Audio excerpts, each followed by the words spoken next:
तो आज हम एक बहुत ही दिलचस्प सिस्टम की चीरफाड़ करने वाले हैं। हाँ बिल्कुल। हमारे पास जो नोट्स हैं वो एक पूरी कह सकते हैं कि एक YouTube जैसी वीडियो एप्लीकेशन के आर्किटेक्चर को समझाते हैं। लेकिन हम सिर्फ फीचर्स की लिस्ट नहीं देखने वाले, हम एक सवाल का जवाब ढूंढेंगे। अच्छा, क्या सवाल? सवाल ये है कि एक बेहतरीन वीडियो ऐप का जो अनुभव होता है वो क्या सिर्फ उस पर निर्भर करता है जो यूजर को स्क्रीन पर दिखता है, या असली जादू पर्दे के पीछे मतलब एडमिन पैनल में छिपा होता है? ये एक बहुत ही अच्छा सवाल है, क्योंकि अक्सर लोग सिर्फ यूजर इंटरफेस की बात करते हैं। हाँ, लेकिन असल में एक दमदार और स्मार्ट एडमिन पैनल ही उस पूरे अनुभव की नींव रखता है। अगर नींव ही कमजोर है तो इमारत कभी भी मजबूत नहीं हो सकती। सही बात है। आज हम इसी नींव की गहराई में उतरेंगे। तो आज का हमारा मिशन यही समझना है कि कैसे एक तरफ ये पावरफुल एडमिन पैनल और दूसरी तरफ ये मॉडर्न दिखने वाला यूजर ऐप दोनों मिलकर एक दमदार वीडियो प्लेटफॉर्म की जान बनते हैं। बिल्कुल, तो चलिए इस सिस्टम को खोलकर देखते हैं और शुरू करते हैं उस कंट्रोल रूम से जहां से सब कुछ चलाया जाता है। Admin panel. Admin panel. Notes में सबसे पहली चीज जो मेरा ध्यान खींच रही है वो है इसका मोबाइल फर्स्ट डिजाइन और वो नेटफ्लिक्स जैसी डार्क थीम। लेकिन एक बहुत छोटी सी चीज सबसे ऊपर दिख रही है, फायरबेस कनेक्शन स्टेटस। हाँ, वो छोटी सी बत्ती। हाँ, एक छोटी सी बत्ती जो कनेक्शन होने पर हरी और न होने पर लाल हो जाती है।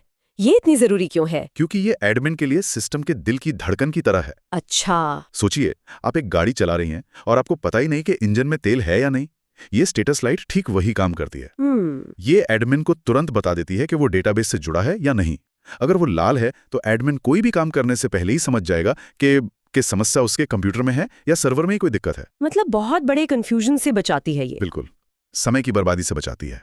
ये तो ट्रांसपेरेंसी का सबसे पहला रूल है। सिस्टम को हमेशा बताना चाहिए कि वो किस हाल में है। ठीक है, तो ये एक तरह का हेल्थ मॉनिटर हो गया। अब डैशबोर्ड पर आते हैं। यहाँ कुछ आंकड़े हैं, कुल चैनल, कैटेगरीज, वीडियोस।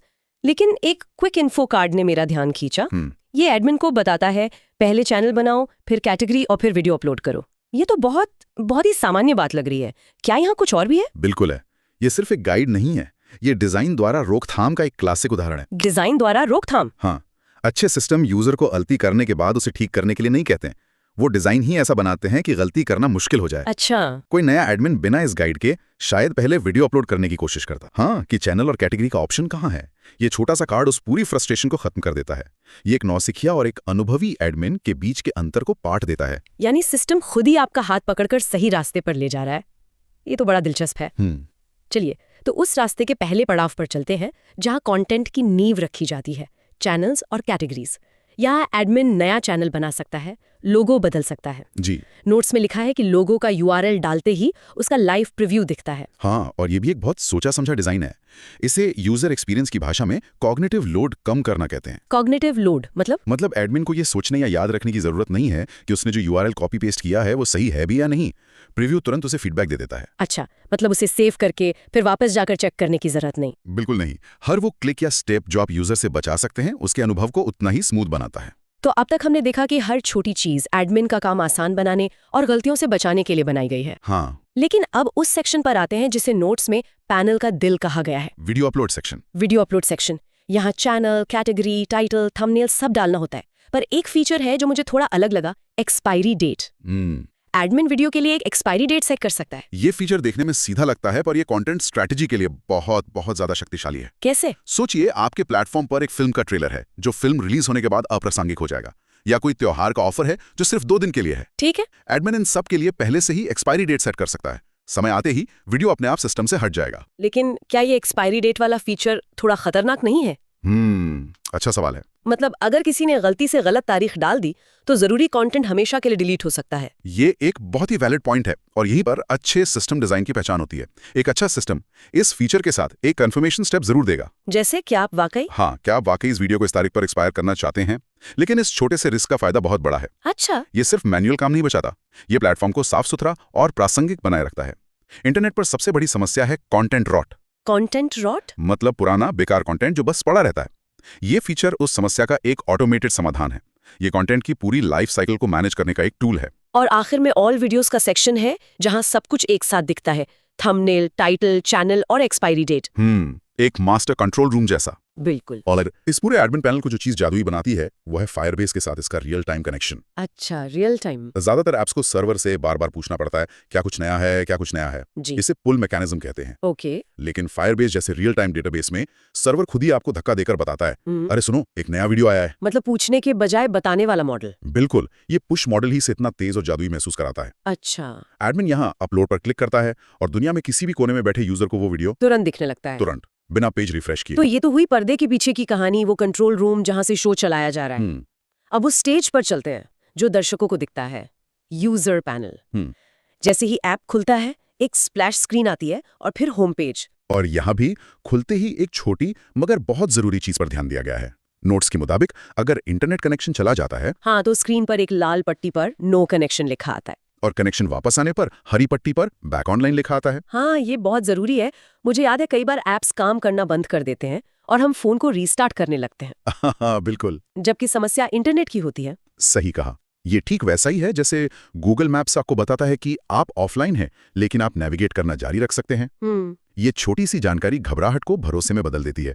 यूजर को लगता है कि ऐप को पता है कि क्या हो रहा है और वो स्थिति को संभाल रहा है। मतलब भरोसा जीतने के लिए ये बहुत जरूरी है। बहुत जरूरी। अब होम पेज के लेआउट को देखते हैं।